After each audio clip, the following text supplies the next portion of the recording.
मेरे प्रिय छात्रों, आपका हमारे इस YouTube चैनल जय सिंह ज्ञानदीप में एक बार फिर से बहुत बहुत स्वागत है। आज हम लोग कक्षा 9 की गणित प्रकाशन डॉक्टर मनोहर रे के संख्या पद्धति, जिसको अंग्रेजी में नंबर सिस्टम भी कहते हैं, का भाग नंबर 6, जिसमें प्रश्नावली 1 से की सवाल नंबर 6 से स्टार्ट है।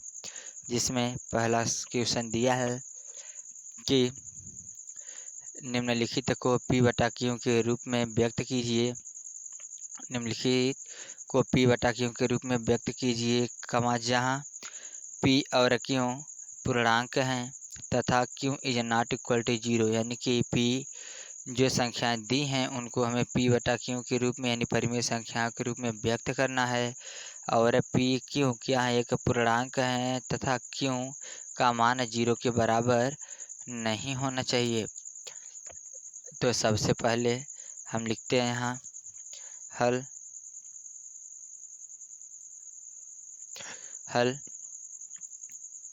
इसमें पहली सवाल का ही क्या देखेंगे, हम लोग हल देखेंगे, जो कि दिया है 0.6 बार दिया है। तो हम क्या करेंगे, सर्वप्रथम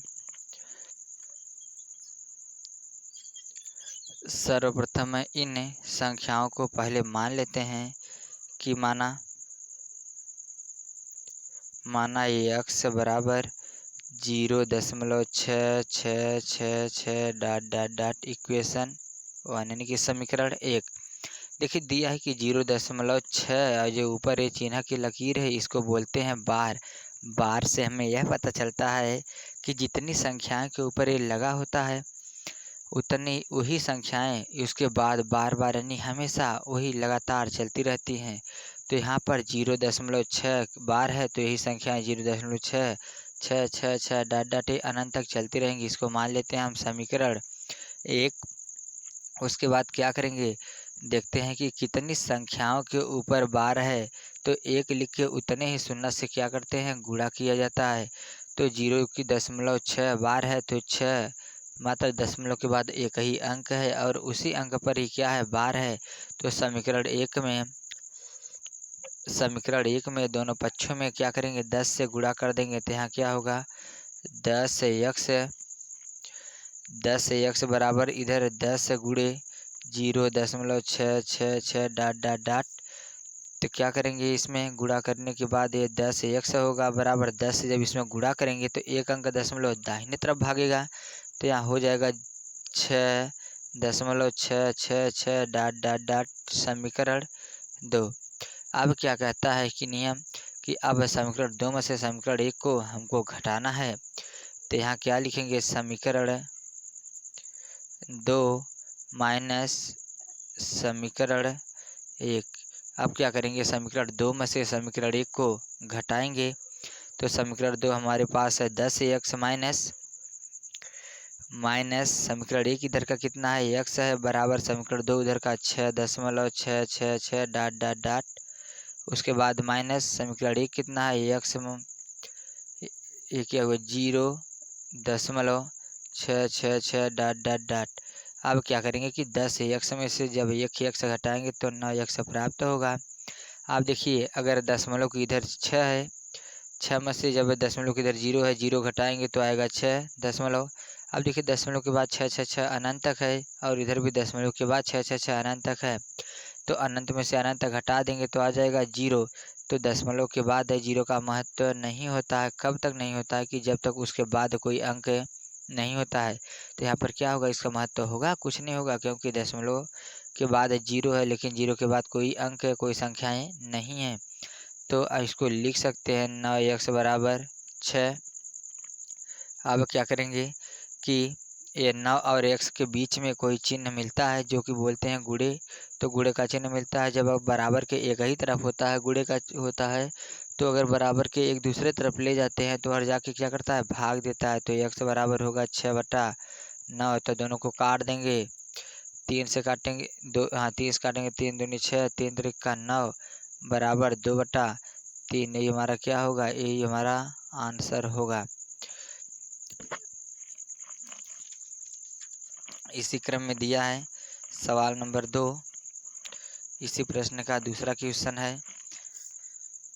क्वेश्चन नंबर 2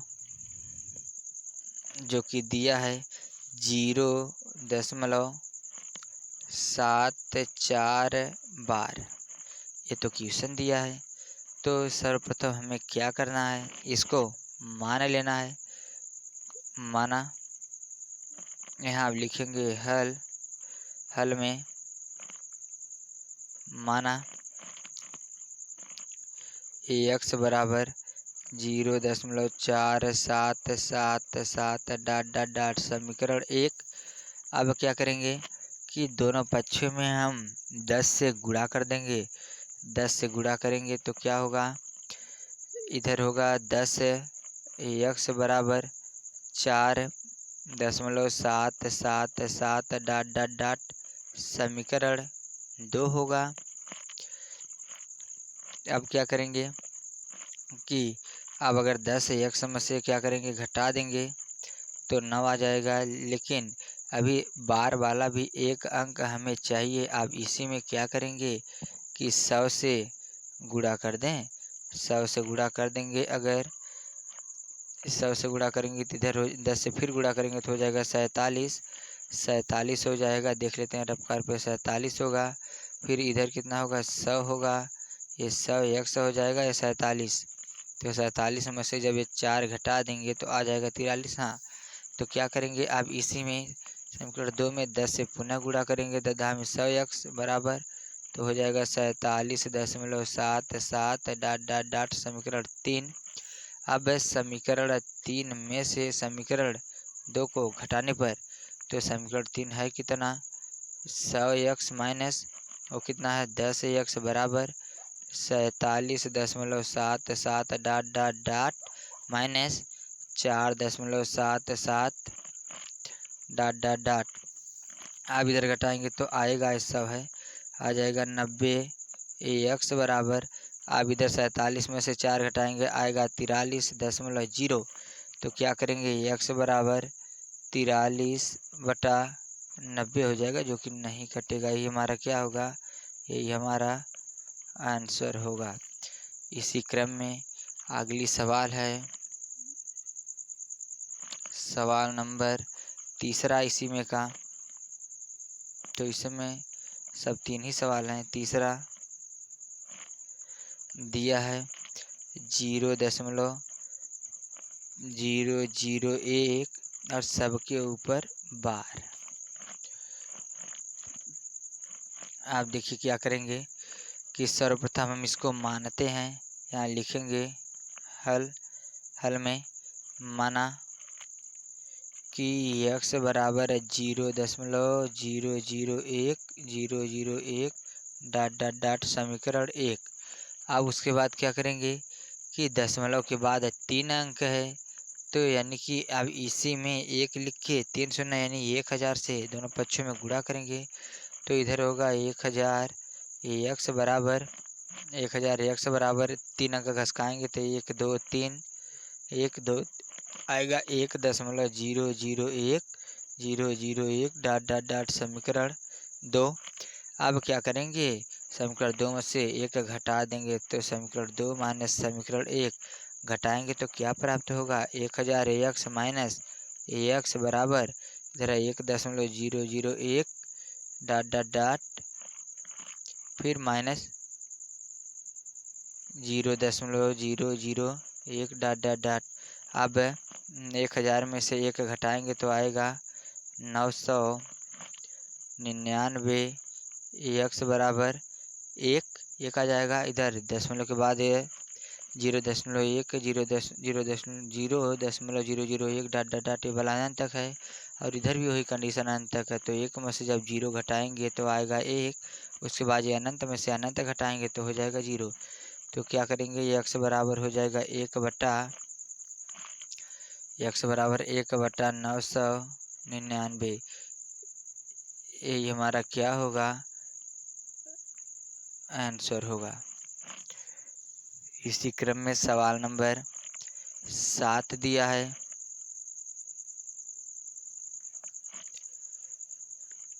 प्रश्न नंबर 7, 0.999 डॉट डॉट डॉट को पी बटा क्यू के रूप में व्यक्त कीजिए। क्या आप अपने उत्तर से आश्चर्यचकित हैं? अपने अध्यापक और कक्षा के सहयोगियों के साथ उत्तर की सार्थकता पर चर्चा कीजिए। तो क्या करेंगे हम, सेम टू सेम उसी तरह का क्वेश्चन है। सर्वप्रथम लिखेंगे हम हल। अब उसके बाद क्या करेंगे कि इसको मान लेंगे। माना x बराबर 0.999 डॉट डॉट डॉट समीकरण 1। अब देखिए दशमलव के बाद कितने अंक है, मात्र एक ही अंक है जो कि 9 है। तो क्या करेंगे, दोनों पक्षों में 10 से गुणा करेंगे तो 10 से x बराबर एक अंक दशमलव इधर जाएगा तो 9.999 डॉट डॉट डॉट समीकरण 2 हो जाएगा। अब क्या करेंगे कि समीकरण 2 में से समीकरण 1 को घटाने पर तो होगा 10x माइनस x बराबर 9.999 dot dot minus 0.999 dot dot dot. अब यहाँ 10 से x में से जब 1 x घटाएंगे तो 9x आ जाएगा बराबर, इधर बचेगा 9 में से 0 घटाएंगे तो 9 दशमलव। अब दशमलव के बाद 999 इनफाइनाइट तक है, इधर भी 999 इनफाइनाइट तक है तो घटाएंगे तो ये आ जाएगा 0। तो यहाँ x बराबर हो जाएगा 9/9, कैंसिल काट देंगे, x बराबर आएगा एक ही हमारा क्या होगा, आंसर होगा। तो इसी क्रम में सवाल नंबर 8 जो कि दिया है 1/17 के दशमलव प्रसार में अंकों के पुनरावृत्ति खंड में अंकों की अधिकतम संख्या क्या होगी, क्या हो सकती है। अपने उत्तर की जांच के लिए विभाजन प्रक्रिया कीजिए। अपने उत्तर की जांच के लिए विभाजन प्रक्रिया कीजिए।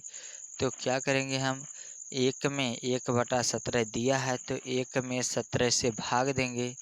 17 से भाग देंगे, देने के बाद देखते हैं कितनी बार तक अंक बदल के आता है और उसके बाद क्या करेंगे कि फिर से वही अंक प्राप्त हो जाएगा। तो जब हम यहाँ लिख देंगे हल, जब हम 1 में 17 से भाग देंगे तो आएगा 0.5882352594117647। इतनी अंक आने के बाद फिर से क्या करेगा, यही अंक दोहराने लगेगा। तो इसी के ऊपर हम क्या करेंगे, बार लगा देंगे। इसके ऊपर बार लगा देंगे। तो आप लोग के लिए एक होमवर्क है कि 1 में 17 से भाग देकर आप लोग इतना प्राप्त करिए। इसी क्रम में क्वेश्चन नंबर देखिए, ये अंक पूछा है तो अंक में क्या करेंगे, गिन लेंगे 1 2 3 4 5 6 7 8 9 10 11 12 13 14 15 16। तो अधिकतम जब 1 में 17 से भाग देंगे तो अधिकतम अंकों की संख्या क्या रहेगी, 16 रहेगी। 16 के बाद जो अंक आएगा वो फिर से यहीं से चालू हो जाएगा 0.0588। इसी क्रम में फिर से चालू हो जाएगा। तो इसी क्रम में आइए देखते हैं सवाल नंबर अगला यानी 9 जो कि प्रश्न दिया है पी बटा क्यों, जहाँ क्यों इज नॉट इक्वल टू 0 के रूप की परिमेय संख्याओं के अनेक उदाहरण दीजिए। जहाँ पी व क्यों पूर्णांक हैं जिनका इनका एक के अतिरिक्त अन्य कोई उभयनिष्ठ गुणनखंड नहीं है और जिसका शांत दशमलव निरूपण है। क्या आप यह अनुमान लगा सकते हैं कि क्यों को कौन सा गुण अवश्य संतुष्ट करना चाहिए। तो हमें इस प्रश्न का मतलब यही निकल रहा है कि हमें दो परिमेय संख्याएं लिखनी हैं। जो परिमेय संख्याएं क्या हो, शांत दशमलव प्रसार हो। तो हम लिख देते हैं यहाँ सबसे पहले हल में अगर लिख दें 1/2 पहला, तो ये देखिए ये 1/2 इसका एक एग्जाम्पल होगा क्योंकि 1/2 एक शांत दशमलव प्रसार है, क्योंकि 1 में 2 से भाग देंगे तो कट जाएगा। इसी तरह अगर लिख दें 7/8 ये भी कट जाएगा। लिख दें 639/250 तो ये भी कट जाएगा। और लिख दें 7/16 तो ये भी दशमलव प्रसार शांत होगा। कामा 11/25 तो ये भी शांत होगा। डॉट डॉट डॉट करके आदि लिख दीजिए। यही होगा। ऐसी संख्याएं लिखना है कि दो भिन्न में हों और क्यों का मान 0 के बराबर नहीं हो और वो परिमेय संख्याएं क्या हो, शांत हों।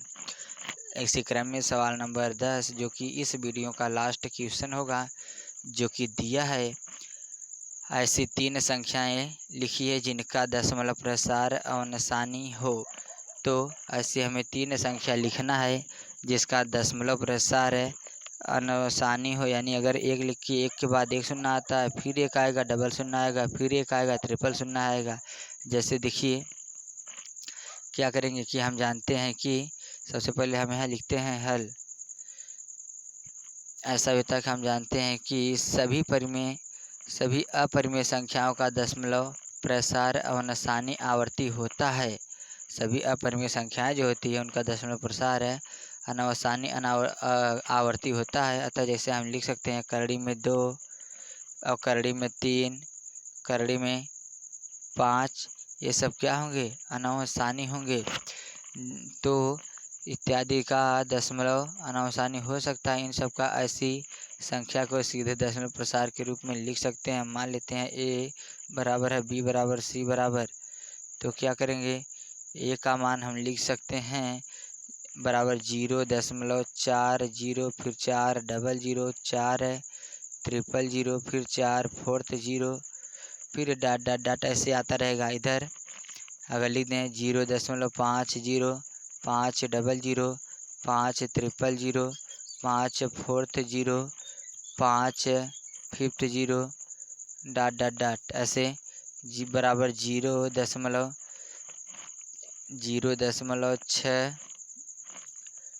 0.00 लिख दें, double 0 7 triple 0 7 fourth 0 7 dot dot dot ऐसे आता रहेगा। तो यही हमारा क्या है, 3 ऐसी हुई संख्याएं जिनके दशमलव प्रसार अनावसानी हो, यानी कि ऐसे कंडीशन में हों। तो आज के वीडियो में बस इतना ही। तब तक के लिए मिलते हैं अगले वीडियो के साथ। तब तक के लिए धन्यवाद।